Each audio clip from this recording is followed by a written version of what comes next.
Unearthing the unknown. In the searing heat of the Egyptian desert, Dr. Lena Edwards wiped the sweat from her brow, her eyes focused intently on the dig site below.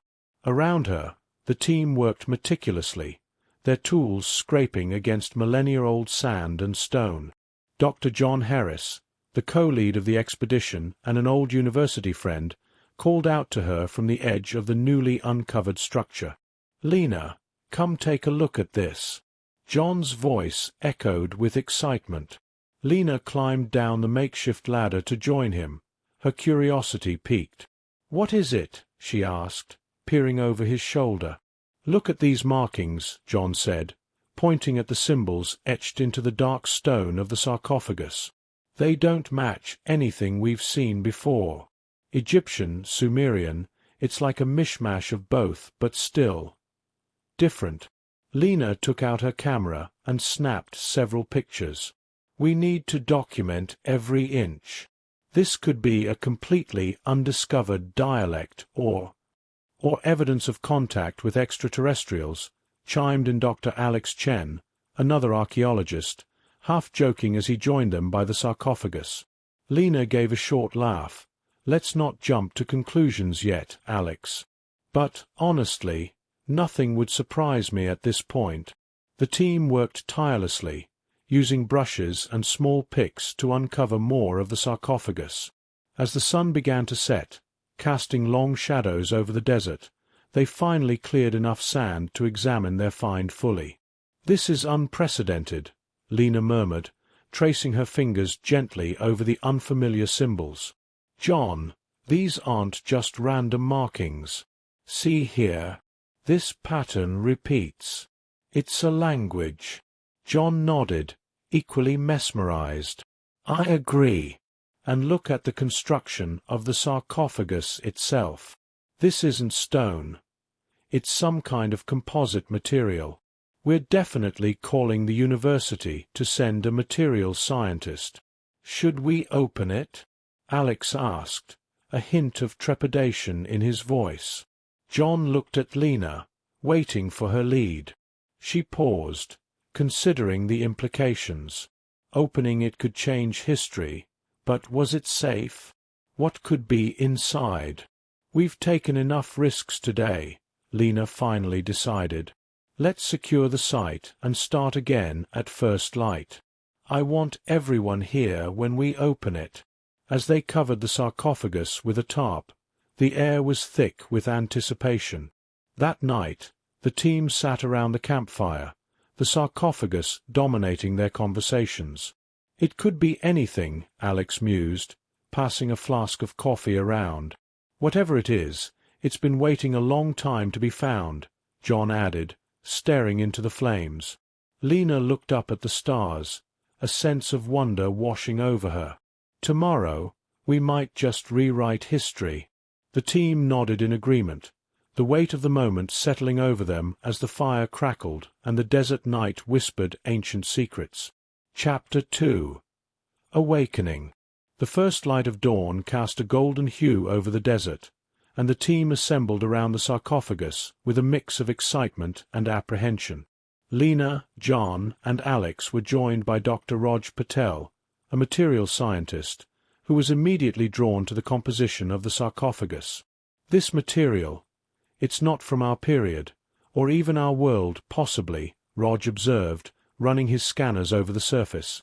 "It's like a high-density polymer, something we might make, but not 6,000 years ago. Could this be proof of alien technology?" Alex whispered, almost to himself. John placed a hand on the sarcophagus.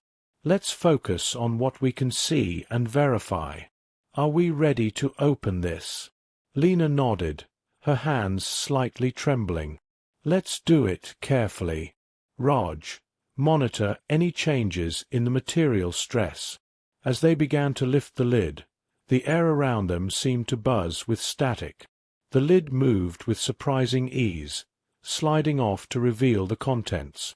Inside they found not treasure nor a body, but a humanoid figure, perfectly preserved, with pale, almost luminescent skin and closed eyes. It's a person? Alex gasped. Not any person I've ever seen, John remarked, examining the figure. The being was adorned in a seamless garment that shimmered slightly under their torch lights. Suddenly, the figure's eyes snapped open, revealing iridescent pupils that fixated immediately on Lena. "Do not be afraid," the figure spoke in a smooth, echoing voice that seemed to resonate directly in their minds. Rog stepped back, his device dropping to the ground. "Did it just speak?" "Yes, and in ancient Sumerian," Lena replied, her focus on the being. "I am Lena. You are safe with us." The alien sat up slowly, surveying his surroundings. "I am Kale. Where am I?" "You're in Egypt," John answered. "You've been in stasis for about 6,000 years. Kale's gaze drifted across the faces around him. "I remember now. Fleeing, hiding. So long ago." "What were you fleeing from?" Alex asked, curiosity overcoming his initial shock. "My world was destroyed by war. I escaped with others, but we were separated. I landed here, hoping to survive until rescue." Lena exchanged a look with John, both realizing the gravity of their discovery. "You're safe here, Kale. We'll help you however we can." "Thank you, Lena," Kale said, his tone grateful. "I have much to learn about this world." "And we have much to learn from you," Rog added, retrieving his scanner and offering a tentative smile. "Let's get some food and water first," John suggested. "Then we can figure out our next steps." As they led Kale out of the tent, the team was buzzing with questions and excitement. Over a shared breakfast, Kale explained more about his civilization, his journey to Earth, and his technology. "This could change everything," Lena mused, looking at her team. "Our understanding of history, our place in the universe." John clapped Kale on the back. "Well, you've got the best minds in archaeology and science here to help piece that history together." Kale smiled, a gesture that seemed laden with both sadness and relief. "I am eager to learn, and to teach." The team spent the rest of the day making plans. They set up a comfortable living area for Kale and discussed how to integrate him into their world while protecting his privacy and safety. As the sun set over the camp, the air was filled not just with the whisper of ancient secrets, but with the promise of new understanding, a mutual exchange between worlds that had accidentally collided. Chapter 3. The Bond Forms. In the days following Kale's awakening, the desert site transformed into a buzzing hub of scientific inquiry and media frenzy. Inside a secured tent, away from prying eyes and cameras, Lena, John, and Raj, along with Dr. Michael Turner, a psychologist specializing in cross-cultural relations, sat with Kale to facilitate his integration. "So, Kale," Michael began, adjusting his glasses, "tell us about your social customs. Understanding your background will help us make your transition here as smooth as possible." Kale, looking more comfortable in his new surroundings, nodded. "In my society, trust and knowledge are exchanged like gifts. It is a bond, a pact of mutual respect." "That's not too different from here," John commented, "though I imagine our definitions of knowledge exchange might vary." Rog chimed in with a smile. "Yes, we exchange knowledge too, mostly through lectures, books, and now lots of digital media." Kale's eyes lit up with curiosity. "Digital media? This is new to me. On my planet, we used crystal matrices for data storage and transfer." "That sounds fascinating," Lena said, making notes on her tablet. "We should compare our technologies. There might be synergies we haven't even considered." The morning progressed with discussions about technology, philosophy, and even humor, which Kale was particularly curious about. John tried explaining a few simple jokes, leading to laughter and lightened spirits all around. "In my turn, may I ask about your family structures?" Kale inquired, shifting the topic. Sure, Michael replied, it varies widely here, but generally, families can be nuclear, extended, or chosen families among friends. What's it like for your people? We value community bonds over biological ties. A child might be raised by the community as a whole, Cale explained, his tone suggesting a tinge of nostalgia. Sounds like it takes a village to raise a child, Michael mused, jotting down notes. As the afternoon sun beat down on the canvas of their tent, Raj proposed a demonstration of human technology. He pulled out several gadgets, explaining their functions. Cale was quick to grasp the concepts, even offering insights into how his technology could potentially enhance theirs. Your solar panels are similar to ours, but we use a crystalline gel that harnesses not just sunlight but also ambient thermal energy, Cale explained, sketching a rough diagram on a digital pad.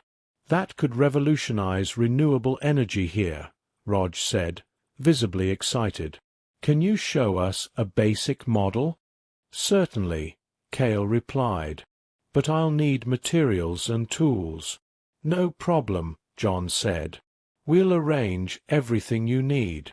The team spent the next few hours planning a collaborative project to create a prototype of Cale's energy device. The mood was one of camaraderie and shared purpose, a stark contrast to the solitary life Cale had experienced in his sarcophagus. As evening approached, Lena suggested a break. Let's step outside for a bit. You'll love the sunset here, Cale. Together they stepped out of the tent, watching the horizon as the sun dipped below the dunes, painting the sky in strokes of orange and pink. It's beautiful, Cale murmured, watching intently.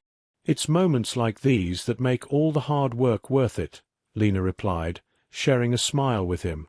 Indeed, Cale agreed. On my world, we had a saying about the sunset.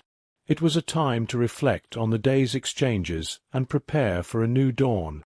That's a beautiful way to see it, Michael said. It's universal, isn't it? The need to find meaning as one day ends and another begins. Yes, universal and timeless, Cale nodded, looking back at his new friends. Their shared gaze at the horizon, under the sprawling expanse of the sky, sealed their newfound fellowship. As the stars began to twinkle above, the lines between human and alien blurred into irrelevance, bound by the common pursuit of knowledge and understanding. Chapter 4. Integration. Over the following weeks, Cale's integration into human society began in earnest. Lena organized a series of visits to various cultural and scientific institutions, accompanied by John and Raj, to help Cale understand the breadth of human achievement and diversity. Their first stop was the local university, where they met with Dr. Simon Hayes, a professor of anthropology. The campus was buzzing with students, and Cale observed everything with a keen interest. Dr. Hayes, this is Cale, Lena introduced as they entered Simon's office, filled with artifacts and books from around the world. Simon stood up, extending a hand, which Cale took hesitantly. Welcome, Cale. Lena's told me much about you. I understand you're keen to learn about our cultures. Yes, Dr. Hayes. I am eager to understand the social constructs and rituals that define your societies, Cale responded. Simon nodded, gesturing towards a map on the wall. Let's start with the basics of anthropological studies then. We examine the development of societies and how cultures are formed and transformed. As they walked through the campus, Simon pointed out different departments that studied various aspects of human culture. Here at the university, we explore everything from ancient civilizations to modern urban development. Raj, carrying a digital recorder, captured the tour for Cale to review later. Think of this as your crash course in Humanity 101, he joked. Their next visit was to a technology incubator, where startups demonstrated the latest in robotics and AI. John, always enthusiastic about engineering, led the discussions. Cale, these are examples of our latest advancements in automation and machine learning, John explained as they watched a robot navigate through a maze. Cale looked intrigued. We had similar technologies. It's fascinating to see parallel developments. At one of the booths, a young inventor was eager to show Cale a drone designed for environmental monitoring. We use these to collect data in hard-to-reach areas, the inventor explained. It helps us track climate change and its impacts. Environmental stewardship is a universal concern, Cale noted. We faced similar challenges on my planet. The day ended with a visit to a local art museum, where Raj, an enthusiast of human creative expression, guided Cale through various exhibits. This section is contemporary art, Cale. Each piece reflects the artist's perspective on life, politics, or nature, Raj said, pointing to a vibrant abstract painting. Cale paused, studying the colors and shapes. Art is a powerful form of communication. We used crystalline structures to express similar concepts. As they left the museum, the sun was setting, casting a warm glow over the city. They decided to walk through a bustling market to soak in everyday human interactions. Vendors called out their wares, children ran past playing, and smells of different cuisines filled the air. Cale took it all in, asking questions about everything from food to fabrics. Each of these stands is a small part of our economy, Cale. People selling goods they've made or grown, John explained as they sampled some local snacks. Cale tasted a piece of fruit, his expression one of pleasure. Delicious! Such diversity in flavors and textures. As they returned to their vehicle, Lena looked at Cale. What do you think of Earth so far? It is a planet rich with complexity and beauty, Cale replied. I am grateful for the chance to experience it firsthand. Back at their base, as they reviewed the day, Cale's fascination was evident. Each moment today was a learning experience. I am beginning to understand the depth of your cultures and the challenges you face. John clapped him on the shoulder. And we've only just scratched the surface.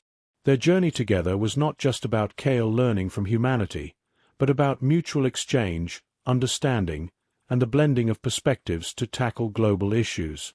As they planned their next outings, it was clear that Cale's presence was becoming an integral part of the team's broader understanding of the universe and themselves.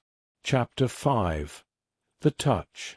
The soft crash of waves greeted Lena, John, and Cale as they stepped onto the secluded beach.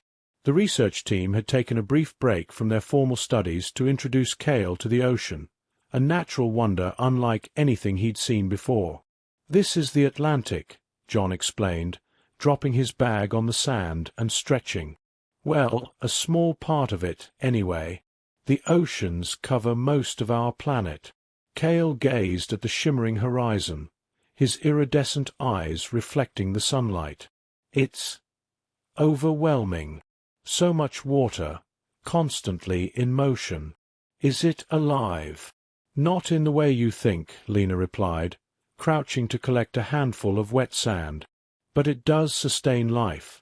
Billions of species, from microscopic organisms to the largest creatures on Earth. Billions, Cale echoed, his voice filled with awe. We had oceans, but they were smaller, more controlled. This is chaos and harmony together. John laughed, stepping closer to the waterline. That's a good way to put it. It's chaotic, but it all balances out. Cale knelt, scooping up a handful of sand. He let it slip between his fingers, marveling at the texture. Your world is so tactile. Everything has a unique feel. Come on, let's get our feet wet, Lena said, kicking off her shoes. You can't come to the beach and not experience the water. Cale hesitated, watching as Lena and John waded into the shallow waves. He removed his borrowed shoes and cautiously stepped forward, his toes sinking into the cool, wet sand. The first wave touched his feet, and he flinched slightly. It's colder than I expected, Cale admitted. Yeah, the Atlantic's not exactly a warm bathtub, John teased, splashing some water toward Lena, who retaliated with a laugh. Cale slowly walked deeper into the surf, feeling the push and pull of the waves. This sensation, it's exhilarating. The water moves with a purpose, yet it adapts to every shape it touches. Exactly, Lena said, standing beside him. It's powerful but gentle at the same time. Kind of like you, Cale. Cale turned his gaze to her, his expression thoughtful. You see me that way? Lena smiled. I see someone trying to understand, to learn. That takes strength. John watched the exchange from a short distance, giving them space while skipping rocks across the water. You two should probably dry off before it gets colder, he called out, grinning. Reluctantly, they stepped out of the water and returned to the sand. John pulled out a blanket from the bag and spread it on the ground. Picnic time. The trio sat down, passing around sandwiches and fruit. Cale bit into an apple, his eyes lighting up. Each time I try something new, I'm reminded how vibrant your world is. Wait until you try dessert, John said, handing him a chocolate bar. This is a global favorite. Cale took a bite and paused, clearly surprised. This is extraordinary. Sweet, rich, and complex. Do all humans like this? Most of us, yeah, Lena said, laughing. Chocolate has a universal appeal. As the afternoon sun began to dip lower, the conversation turned more personal. Cale asked questions about their childhoods, families, and aspirations. Lena shared stories of her father, who had sparked her love of archaeology, while John talked about his passion for engineering and invention. You both are deeply connected to your pasts, Cale observed. On my world, we often lived in the moment, focused on the now. That's not a bad way to live, John said. But history gives us a foundation, something to learn from. Cale looked at Lena, who had been quiet for a moment. What are you thinking? She hesitated, then smiled. I'm just glad you're here, Cale. It's hard to explain, but meeting you has made me see our world differently. Cale reached out, his hand hovering near hers before gently brushing her fingers. And meeting you has shown me the kindness your species is capable of. The touch was brief but electric, and Lena felt her pulse quicken. John noticed the moment but said nothing, his attention turning to the horizon. As the sun set, casting the beach in shades of gold and crimson, the trio sat in companionable silence. Cale's hand remained close to Lena's, a quiet connection forming between them. We should head back before it gets dark, John finally said, breaking the silence. This has been a good day. Cale stood, helping Lena to her feet. It has been more than good. It has been enlightening. As they walked back to their vehicle, Cale glanced at Lena. Thank you for sharing this experience with me. Lena met his gaze and smiled. I'm glad you're here to share it with us. The day had brought them closer, not just as a team, but as individuals. Cale's presence had begun to shift the dynamics, and as they drove back to their base, Lena couldn't help but feel that this connection was only the beginning of something much deeper. Chapter 6. First Kiss. The research base felt quieter than usual. Most of the team had retired early after another long day of recording Cale's accounts and testing his input on their own technology. Lena and Cale were seated in the common area, a large open space dimly lit by a pair of desk lamps. The hum of computers filled the air, and the scent of freshly brewed tea lingered. John, the ever-present engineer, joined them moments later, carrying a tray of drinks. "Thought you two might want a break," he said, setting the tray down. "I made something a little different this time. Herbal tea with honey." "Thank you, John," Cale said, his voice still tinged with the formal cadence that marked his speech. He lifted the mug carefully, sipping with curiosity. The flavor is complex, mildly sweet, but also earthy. It's chamomile, Lena explained. Humans often drink it to relax. And it works? Cale asked, looking from Lena to John. Sometimes, John said with a grin. Sometimes it just makes us feel better, which is good enough. Cale nodded thoughtfully, taking another sip. Such a simple ritual, yet it carries meaning. I see why you value these small moments. It's the little things, Lena agreed, leaning back in her chair. When you've been working all day, a warm drink can make all the difference. They sat in comfortable silence for a while, listening to the faint rustling of papers and the occasional beep from a monitoring device. Cale turned his gaze to John, who was scrolling through data on his tablet. John, Cale said, you spend a great deal of time analyzing and repairing these machines. Does it give you the same satisfaction as sharing tea? John chuckled. In a way, yeah. There's something satisfying about fixing something, seeing it run smoothly again. It's not as relaxing as tea, but it feels good when it all comes together. I understand, Cale said. On my world, I spent much of my time maintaining our energy systems. Ensuring they functioned properly was rewarding. Sounds like we're not so different, John remarked. Problem solvers at heart. Cale offered a small smile, then turned his attention back to Lena. And you, Lena? What is it about uncovering history that draws you to it? She paused, considering her answer. It's the connection to something bigger than ourselves. These artifacts, these ruins, they tell stories about people who lived long before us. It reminds me that we're part of a much larger narrative. Cale nodded. On my world, we preserved our history through crystalline recordings. Seeing your methods, your books, your museums, it's fascinating. Different tools, but the same desire to remember. Lena smiled. Exactly. The conversation meandered, touching on cultural traditions, favorite foods, and music. John, always the practical one, began tinkering with a small device on the table, leaving Lena and Cale to continue their discussion. The air between them grew more personal as they spoke of their lives before meeting. You've given up a lot to be here, Cale said softly, his gaze steady on Lena. You could have stayed in a university, teaching and researching in comfort. Why take the risk? Lena hesitated, then shrugged. I guess it's just who I am. I've always been curious, always wanted to see things firsthand. I can't imagine staying in one place, never knowing what's out there. Cale tilted his head slightly. That curiosity, that willingness to explore, it's a strength. I admire that.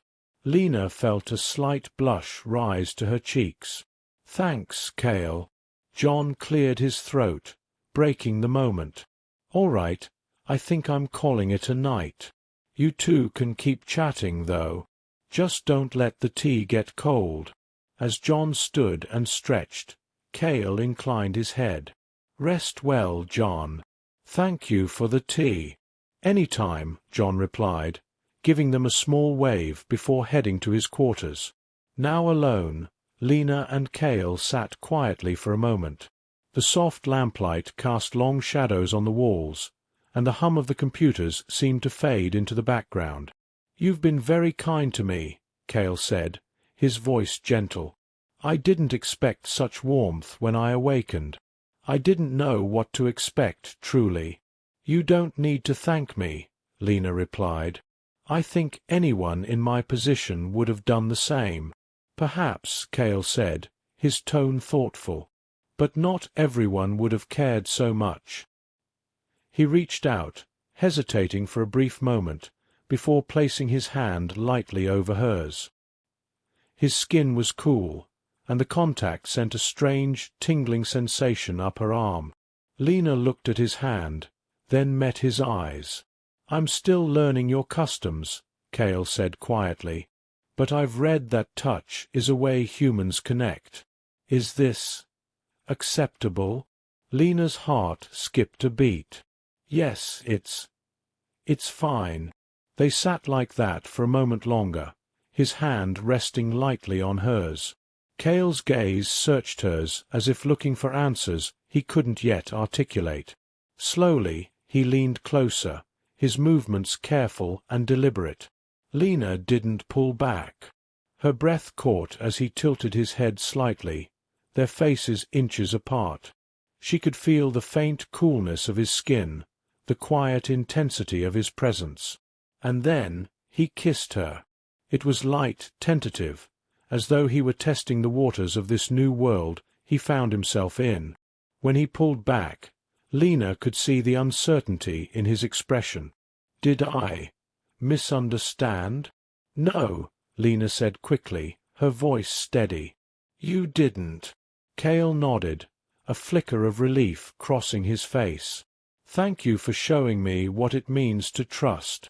They stayed like that for a while, the silence between them warm and unspoken. Outside, the night stretched on, but inside, something new had begun. Chapter 7. Misunderstandings and Reconciliation. Cale and Lena spent the following days immersed in their research, trying to piece together more of Cale's world from the fragmented records he could recall. John was by their side as well, helping adapt Earth's technology to retrieve and preserve what Cale knew. Though their progress was steady, an undercurrent of tension began to grow. Cale, you're holding back, Lena said one afternoon, her voice edged with frustration as she placed a hand on the table. I need more details about your people's energy systems, how they managed the crystalline matrices. Cale folded his hands, his face calm but his voice firm.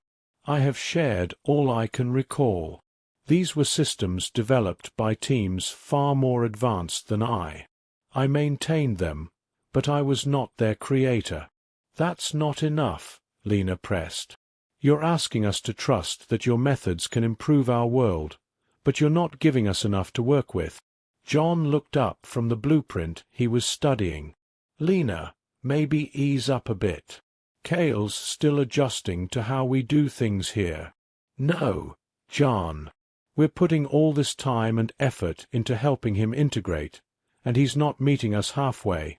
She turned to Cale again. If you want us to keep working together, you need to share more than just vague descriptions. Cale's voice cooled. You presume much, Lena. I have offered all I can.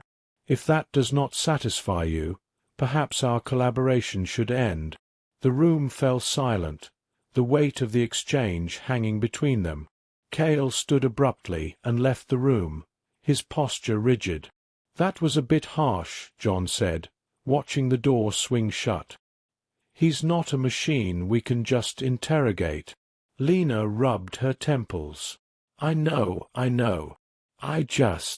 I want this to work. I need it to work. John placed a hand on her shoulder. You care, that's obvious. But Cale isn't from here. We can't expect him to adapt overnight. Lena sighed. You're right. I'll talk to him later. It wasn't until late that night that she found him standing outside under the stars. He was staring at the sky, his expression thoughtful. I'm sorry, Lena said quietly as she approached. I shouldn't have pushed you so hard. Cale didn't look at her immediately. You have high expectations. That is not wrong. But you must understand, my memories are not as clear as they once were. And some knowledge. I cannot give it freely. Lena frowned. What do you mean?